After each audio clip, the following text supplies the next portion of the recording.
জৈব কৃষির প্রসার এবং কৃষকদের মধ্যে জৈব শংসাপত্র তথা অর্গানিক সার্টিফিকেশন প্রক্রিয়া সম্পর্কে সচেতনতা বৃদ্ধির লক্ষ্যে 2 দিন ব্যাপী জৈব প্রত্যয়ন প্রক্রিয়া বিষয়ক সচেতনতা এবং প্রশিক্ষণ কর্মসূচি শুরু হয়েছে। কর্মসূচিটির আয়োজন করেছে Tripura state organic farming development agency.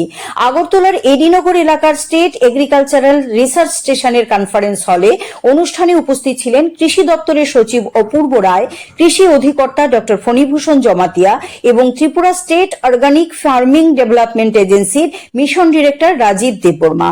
কর্মসূচিতে Karnataka state organic certification agency থেকে আগত বিশেষজ্ঞ দল অংশগ্রহণ করে তাদের নেতৃত্ব দেন যৌথ অধিকর্তা ডক্টর শাবানা শাইখ, উপ অধিকর্তা ডক্টর প্রসন্ন কুমার এবং সহকারী অধিকর্তা ডক্টর সুধীর কুমার। তারা ত্রিপুরায় Tripura state organic production certification agency গঠনের রূপরেখা তুলে ধরেন এবং জৈব শংসাপত্র প্রাপ্তির বিভিন্ন ধাপ সম্পর্কে বিস্তারিত ব্যাখ্যা দেন। আজকে আমরা Tripura state organic farming development agency under the department of agriculture farmers welfare government of ত্রিপুরার সাথে আমাদের যে Karnataka state organic certification agency আছে ওনারা আজকে এখানে এসছেন। ওনাদের 3 জন অফিসার এখানে এসছেন যারা নাকি অর্গানিক সার্টিফিকেশনে পাইনিয়ার ইন দ্য কান্ট্রি। তো আমাদেরও ত্রিপুরা অর্গানিক সার্টিফিকেশন এজেন্সি এখানে আমরা তৈরি করেছি 2 বছর আগে।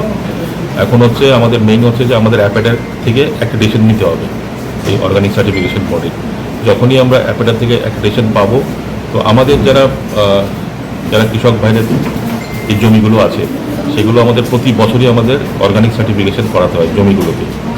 তো আমাদের নিজস্ব যদি গভর্নমেন্টের যদি একটা সার্টিফিকেশন বডি হয় তাহলে কৃষকরাও সুবিধা পাবেন। এখন যেটা আমরা বাইরে থেকে করাতে হচ্ছে, নিজস্ব থাকলে পরে আমাদের কৃষক ভাইরা যারা অর্গানিক চাষবাস করছেন ওদের জমিটা আমাদের এই গভর্নমেন্ট থেকে আমরা করে নিতে পারবো।